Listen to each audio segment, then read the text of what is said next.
r/NoSleep. Posted by u/CIAHerpes. I got lost in a town where children play death games in the rain. Thunderclouds passed by overhead, as dark and swollen as ticks after feeding. Rain fell so heavily that it seemed to blow sideways. Gusts of wind pushed my car to the left and right as I flew down the highway. "This is going to be so cool," my friend Chuckles said in his reedy voice, leaning forward in the backseat. Freckles covered his extremely pale face. Reddish-brown hair stuck up all over his head, as if he had shoved a fork into an electrical outlet. Skinny and short, Chuckles was always a pleasure to be around. He never got mad or frustrated, at least as far as I knew. He was always in a good mood and joking around, even when everyone else around him was not. "I didn't even know they had caves out here," I responded. My friend Zach sat in the passenger seat. He had just lit a cigarette, rolling down the window a crack before trying to flick the ashes outside. The wind grabbed the cigarette like a child snatching away a piece of candy. He swore as it flew behind us into the soggy, flooded streets. "Shit. This has to be the worst damn time to go spelunking," Zach said, his pale cheeks flaring with patches of ruddy color. His straight, black hair extended beyond his shoulders, and, as usual, he had on a black metal t-shirt. This time it was some band called Burzum. A woman on the front wearing traditional peasant garb held a long Viking horn to her mouth, eternally blowing into it as the dark Scandinavian mountains loomed behind her. Zach's inky eyes flared as he stared moodily out the window. "We are going to get soaked, even with the raincoats." "It's not a very far walk to the cave," Chuckles said defensively, leaning back in his seat. "The map says it's only a mile." "That map's so old that it probably doesn't know a mite from a mile," Zach responded haughtily. We drove on in silence for a few minutes. I kept a lookout for the exit, squinting through the thick curtains of rain as lightning boomed above us like the flashes of nuclear missiles. Finally, I sighed as the exit for Union loomed up through the mist. I flicked on the turn signal, even though the highway was totally dead and empty. I hadn't seen another car the entire ride. I hadn't even seen any people. It had all been woods and lakes. According to the map, Union was a tiny town by population with only 400 or 500 people living in it. Yet, by land, it was huge. State parks and forests stretched across its rolling hills and clear, babbling streams. Massive lakes dotted the surface like the craters of a nuclear war. "So how deep is this cave?" I asked Chuckles, glancing back at him. "What if it floods during the rain?" He rolled his eyes. "This isn't like a cave from a Hollywood movie. It might get slick, but it isn't going to fill up like..." "Hey, watch out," Zach cried as a small figure in a yellow raincoat zoomed across the road. I slammed on the brakes and spun the wheel, missing the child by mere inches. The tires locked up and I began to fishtail. I heard Chuckles scream in the back, but my own heartbeat in my ears seemed far louder. The world spun around me. Sheets of rain seemed to hang suspended in the air as everything slowed down. Trees flew up in front of the window. I felt my hands on the steering wheel, knuckles turning white as I clenched it in my frozen fingers. A crunching, rending explosion rang out, like the sound of shattering bones. I felt myself thrown forward, the seatbelt pulling me back with its iron grip. And then we were stopped. Everything went deathly silent for a moment. All I could hear in the car was our breathing, fast and panicked. "Jesus Christ," Chuckles yelled. He threw on his raincoat before opening the door and jumping out. Zach sat in his seat, his face pale, his whole body trembling. I still had my fingers wrapped around the steering wheel in a death grip. Clouds of smoke rose up from the front of the car as the engine hissed like a snake. I felt dissociated, like a man in a fugue state. I turned off the car and opened the door, slowly getting out after putting on a raincoat. Zach did the same, running his fingers through his hair and shaking his head as if trying to clear it. "Well, that sucks," Chuckles said, looking down at the passenger side wheel. I walked around the hood, seeing that a stone the size of a basketball had pushed the tire and rotor straight up into the frame of the car. The metal looked like a broken accordion, twisted and slanted. Liquid streamed out from under the hood, draining into the black dirt and weeds below. It looked like coolant, but I wasn't sure. I didn't know anything about cars. "What the fuck was that all about?" Zach said, still shaky. His voice seemed to waver. "Was that kid playing chicken on the street?" I just shook my head, looking over toward the road. All up and down it, I only saw dark forest. The branches of the trees whipped crazily under the power of the thunderstorm. I pulled out my cell phone, swearing when I saw I had no service. We were truly in the middle of nowhere. I heaved a deep sigh, looking up. Chuckles was kneeling down in front of the tire, trying to peer under the car. "This is going to need to get towed," Chuckles said, stating the obvious. I started to calm down, realizing that the situation could have been a lot worse. I could have killed the kid, after all, or smashed into a tree and killed one of my friends or myself. We're going to need to walk and find a house, I said, going back to the car for umbrellas. Zach looked down at the ground, frowning. I followed his gaze, seeing a snake slithering around his feet. It jerked mechanically, twisting its body in strange figure eights. Its skin gleamed black like that of a water snake, but it had no eyes and its mouth looked toothless. Zach reached down and picked it up by the neck. "Don't," I yelled, but he gave me a sideways glance. "I've been picking up snakes since I was a kid," he said. "The trick is to grab them by the neck right behind their heads so they can't twist around and bite you. Not like we really have any venomous ones up here anyway, except for an occasional water moccasin." "But He stopped suddenly as the snake's head popped off in his hands. The body immediately stopped its strange twisting and jerking. I took a step back, aghast at what I saw. The snake had gears and wires and cables running through its thin body. It was some sort of machine. We started walking then, a rising, nervous energy filling our group. Even Chuckles seemed uncharacteristically spooked and quiet. "What in the hell is this thing?" Zach wondered aloud, peering into the open mouth. It had no tongue, no teeth, just a smooth, plasticky black hole leading inwards. "I bet it's some kid's toy," Chuckles exclaimed suddenly. "Yeah, obviously. That's just some kid's stupid RV toy. I bet it's the same kid who ran into the street. He's probably watching us, messing with us right now. He's driving fake snakes into..."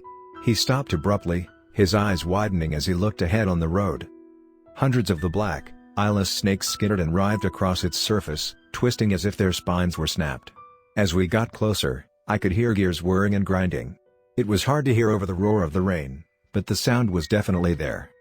I heard a snapping of twigs to my right in the forest.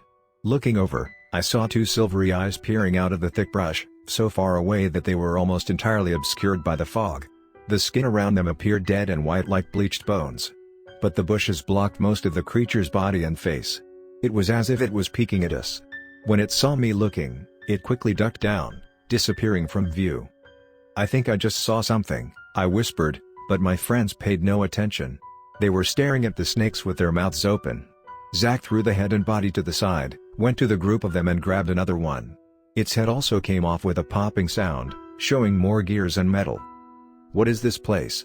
Zach asked in wonder. "Guys, I saw something in the woods," I said louder. "Something's watching us. And it didn't look like a human. Maybe an animal, I don't know." Chuckles and Zach looked increasingly nervous. I listened to the rhythmic pattering of the rain on my plastic coat, feeling how my heart raced, beating in my ears at a frenetic pace. "These are just machines anyway," Zach said dismissively, deciding to step through the pile of mechanical snakes. But as soon as he stepped on the first one, it twisted its body. Its shiny, eyeless head snapped around in a blur. Two hypodermic needles shot out of its mouth, flicking out like the teeth of a rattlesnake. It clamped down on Zach's leg, shaking its head like a rabid dog. Zach shrieked in surprise and pain, quickly stepping back and falling. I caught him. Chuckles reached out and pulled the snake by the tail. Its body came off, but the head stayed attached to Zach's leg, like a tick's head stuck deep in the flesh. "God, get it off. Damn it, get this fucking thing off of my leg," he screamed, flailing and circling. It burns, God, that burns."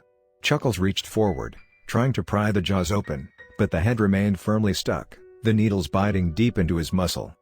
I ran forward. With the combined strength of Chuckles and myself, we finally were able to pry the jaws loose. As the needles came out with a sucking sound, I saw drops of something falling out of their hollow ends. It was a sluggish, thick liquid that looked as blue as cyanide and shimmered like opals. Zach's eyes began to roll back in his head. Chuckles threw the now still snake head off to the side of the road and ran forwards, catching Zach as he fell.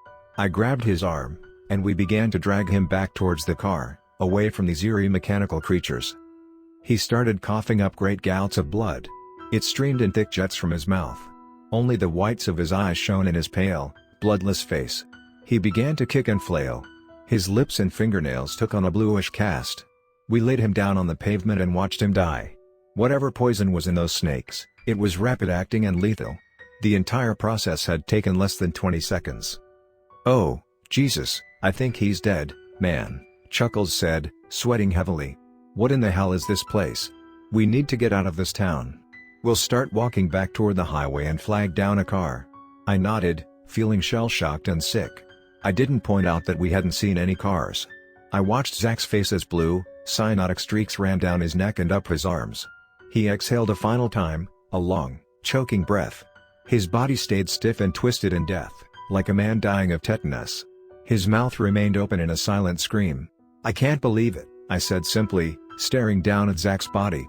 His sleeve had pulled up in his death throes, and I saw what looked like a tattoo of numbers. They reminded me of tattoos I had seen on pictures of inmates who survived death camps. I knelt down, pulling the sleeve up. It was just plain black numbers on the bottom of his arm, reading 402,202. I was about to say something to Chuckles when something pale moved out of the corner of my eye. I looked up and saw a child, standing at the edge of the forest. His face looked like it was painted chalk white. He had no hair on his body that I could see. His lipless mouth pulled apart in a silent grin, showing blackened gums and sharp, filthy teeth. The eyes reflected the dim light pouring in through the thunderclouds. They shone like a tarnished mirror, darkly. He raised his thin, emaciated finger and pointed at us, laughing silently like some demonic mime. His white face cracked into an expression of glee. He rocked his small body back and forth, making no sounds. His face abruptly changed into a dead, slack expression. He lifted his finger to his throat, running it across his neck. I turned and started to run, grabbing Chuckles by the arm. He felt cold under my grasp. I could feel his thready heartbeat racing as his whole body trembled. He finally turned and stumbled forwards like a blind man, and we got far away from the eldritch boy as quickly as we could. "Chuckles," I said, out of breath, "slow down. We've gone far enough." "No, we haven't," he said. "We could never get far enough away from that shit. Never. I'll see it in my nightmares forever." "Listen, I saw something before that boy appeared," I said. Zach had a number tattooed on his arm. 402,202. Chuckles gave me a strange look. "So what?" he said. I pulled up my sleeve, showing him a tattoo I didn't remember getting. It read, 307,227. His eyes went as big as saucers. "Show me your right arm," I said. "Pull your sleeve all the way up." He did. He also had a number tattooed there, 410,778. "What the fuck?" he said, squinting and putting his arm right up to his eyes, as if he expected the numbers to fade like an optical illusion. "I never got this tattoo. Why would I get numbers tattooed on my arm?" "I don't remember getting this tattoo either," I said. "I've never gotten a tattoo. I never planned on getting a tattoo. So how the hell do these numbers just appear on my arm suddenly? Why can't I remember getting it, or what it means?" He just shook his head, confused. "What is the last thing you remember before today?" he asked as we walked quickly along the street. Our rain boots left reverberating thuds that echoed through the dancing trees. I kept glancing left and right, expecting to see more of those children with the bone-white faces and glowing eyes. I remember driving here, of course," I said. "But I didn't remember leaving. I couldn't remember yesterday or much of anything, really. I remembered my childhood, my family and the house I grew up in. But after that, it was like my memory had a black hole eating away at it." "This is weird," Chuckles said. "My memory is blank, too. I remember school and growing up and everything, but then as a teenager, it starts to turn black. You think someone drugged us or something? I bet if Zach was alive, he wouldn't be able to remember much either." I nodded. "I've heard of the CIA using drugs to try to wipe memories during MKUltra," I said. "Maybe sodium thiopental and electroshock torture can wipe out memories. Or brainwashing. I wondered if I was laying on a bed in some cold, concrete room right now with agents in black suits running wires into my brain. Perhaps this was all some kind of delirious nightmare." The forest opened up into a field on our left. I glanced over, constantly checking our sides and backs for signs that we were being followed. But I didn't see mechanical snakes there or children with glowing eyes. There was a giant cube the color of black granite about 20 feet high. The whipping wind blew against it. Waterfalls of rain poured down its surface, as if its exterior were made of some sort of writhing plastic. Its skin seemed to shiver. It jiggled as if it had jelly inside, dancing and vibrating in the wind. "Whoa," Chuckles said, walking slowly over to it. He put his hand out, deciding to touch its surface. "I wouldn't do that," I said, but it was too late. His hand made contact. Where he touched it, the blackness faded into a white, ghostly handprint. I thought I could see through the gelatinous skin in that spot, into the thick, jelly-like interior of this strange monolith. I walked up, repeating the experiment. I put my hand on the surface. It felt warm to the touch and seemed to twitch under my hand, responding as if I had just picked up an angry, crawling spider. A chill ran down my back, but I didn't back away. I traced a random number on its surface. It faded away, and then a question mark appeared, a pale, curving line tracing down its skin. So I tried an experiment. "Hi," I wrote on the surface. The letters burned there, white hot as lightning. Then they slowly faded, the black, granite-colored skin shivering in excitement. "Hello." The letters appeared in front of us in computer script, etched across the gelatinous surface of the cube. They shone white, then quickly faded. "Holy shit," Chuckles said, looking over at me. "It can talk. Or maybe someone is controlling it. Maybe this is like some Wizard of Oz shit, and there's a little man behind a curtain somewhere writing on a keyboard." I thought for a long moment, then wrote a simple question. "Where am I?" I wrote. "The area called Union, where the roads lead in circles and the children of the dead feed on the living," the cube responded. "What do the numbers on my arm mean?" I wrote. "You are all patients of a mental asylum," the cube responded. The letters were traced precisely in rapid order, flashing across eye level. All patients had numbers tattooed on their arms. This is why you can't remember a lot of things. This entire area is cut off from the rest of the world. Your memory was damaged in prior experiments. "Why am I here?" I wrote. "The government finds people it deems worthless, lifelong mental patients with no family or friends.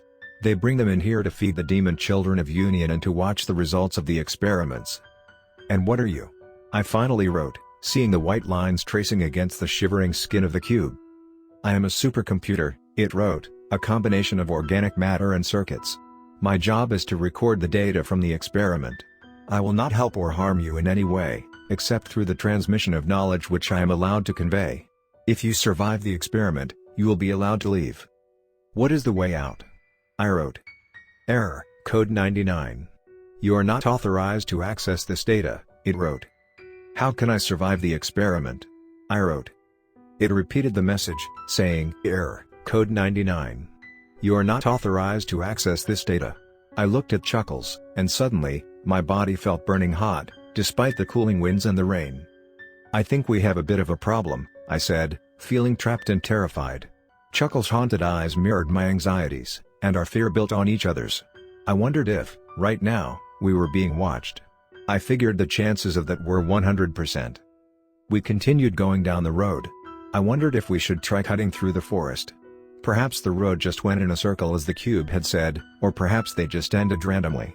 But Chuckles argued that we could move much faster on the road than through the thick brush and trees of the forest. The street curved ahead. The fog blew in thicker and wetter than before. The lightning started up again with a revitalized energy. In the nearby forest, trees cracked and split under the onslaught. Behind the shrill cacophony of the wind and thunder, I heard a woman screaming in panic and terror. It seemed to go on and on.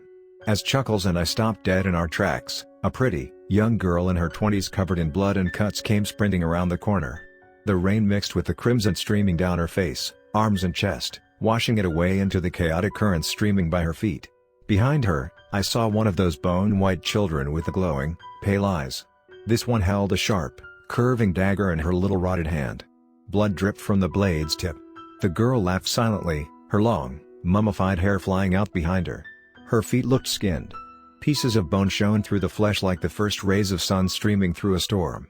The naked soul slapped lightly against the ground as she pointed at the woman and grinned. Her eyes gleamed brighter for a moment as she stopped, looking at Chuckles and me with a cocked head. She dropped the knife to her side, letting her arm hang loosely, swinging slightly back and forth. "She's going to kill me!" The woman screamed at us, running towards me. She collapsed in my arms. I felt the warm streams of her blood running over my hands as I held her. She cried, looking back at the grinning girl standing as still as a corpse on the road. "Go away," Chuckles yelled, waving his arms at the girl as if she were simply a particularly pernicious bird. She just kept smiling, staring at us. My heart felt like ice as I met her blank, dead eyes. I looked down at the woman in my arms, seeing a number tattooed on her naked arm. Her large, blue eyes met mine. I saw her dilated pupils, the waves of adrenaline that shook her body like a hurricane. A raspy, sick voice rang out from behind me. I spun my head, seeing the boy had joined us now, too. We were trapped between the two abominations. Hide and seek, hide and seek. It's raining, time to play some games, he hissed. Run. You don't want to be caught. He pulled his small, decaying hand from behind his back, revealing a gleaming butcher's knife. He grinned. The girl started silently laughing, the tight, dead skin around her mouth cracking and ripping. Drops of black blood ran down her chin like oily tears. I hauled the woman up and the three of us ran in a blind panic into the woods, hearing the diseased voice of the boy counting down from 10 behind us. She slashed me over and over with the knife, the woman cried in pain. I saw flaps of skin hanging down from the cuts on her body. It made me sick to my stomach. But I kept pushing her forward, even though she seemed weakened from the blood loss. All the slashes looked like surface wounds, as if they wanted to stretch out her suffering and death. We need to run, I hissed through gritted teeth. If they catch us, they will cut us all open and kill us slowly. I felt certain of that. Chuckles cried, his hysterical sobs coming out in choking gasps. I don't want to die, he said as he ran by my side. I don't want to die. Please. I'm so scared right now. He started repeating it like a mantra, I don't want to die, I don't want to die. I heard him gasp as his foot caught a rock and he stumbled and fell. I looked back, seeing dozens of those children streaming through the woods like a plague of pale, grinning locusts. They all had blades and silently laughing expressions on their hairless, white faces. They were only a couple dozen feet behind us. They moved in a blur, seeming to tiptoe on the leaves, creeping forward at a demonic speed. I knelt down, trying to force Chuckles to get up. A little boy was only a few steps behind us by now. I looked up just in time to see the gleaming knife coming down.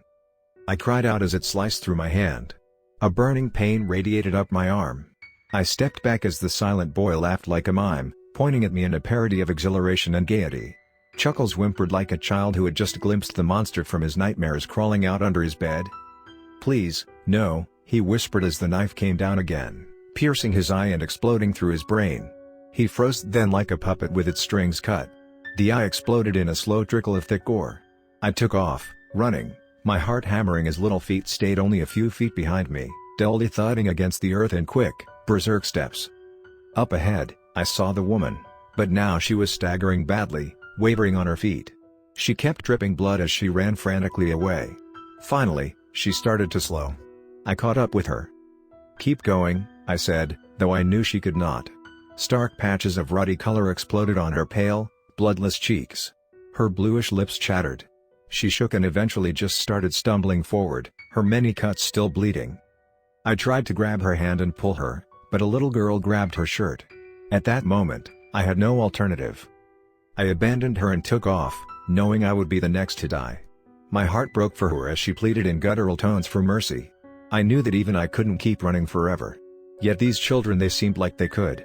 They never got tired. Their grins and silent laughter never faded. Just as my energy started to give out and I stumbled and fell, bright, LED lights flashed through the woods a few dozen feet away. They pointed at my face, then at the creatures directly behind me. One of the rifles turned straight up to the sky and fired a warning shot into the air. I screamed, thinking they would shoot me next. The children all froze in place, their pale, blank eyes wide and curious, their heads cocked as they stared at the soldiers. Their smiles had faded into slack, rigor mortis expressions. I continued to crawl forward as men in black SWAT suits and gas masks bounded forwards. Besides automatic rifles, the ones in front also had cattle prods. I didn't know why at first. I started to crawl away from them. Get back! They screamed at the undead children, activating the cattle prods in the air with bright sparks of blue energy. The children hissed and spat, still looking down at me with hunger and bloodlust. And yet, after a few moments, the first of them turned and started slowly walking away, back towards the bodies of those who had fallen in our frantic sprint to life. I saw them gather around the body of the woman, kneeling down. They began to bite and suck at her pale skin. From far away, I watched as they drank her cooling blood. Congratulations, the man in the SWAT suit said, still holding the electrified cattle prod in one hand and a pistol in the other.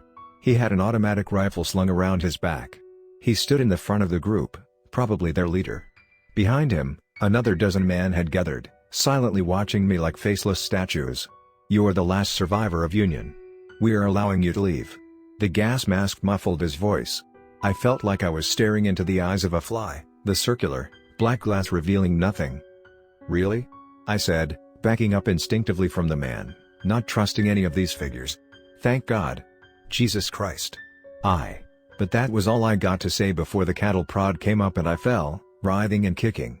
Surges of electricity flowed through my muscles like the currents of an electric chair. I tried to scream, but my muscles seized up. I felt a needle bite into my neck and saw a dark hood came down over my face. An eternity seemed to pass then, as black as the abyss and as cold as death. I woke up dumped in the downtown of our capital city. It was the middle of the night. I was alone, cold and stiff in some alleyway. Yet I was alive. Why? I didn't know at the time, but I think that they wanted to watch the long-term effects of their experiment. I've been staying on the move ever since. Sometimes, I think I see black SUVs following me. Sometimes, I think I see men with their cold, killer's eyes pretending not to watch me. But even worse than that, sometimes I catch a glimpse of another pair of eyes. And these ones dance and shine in the air, like two dull lights glowing in the darkness of hell.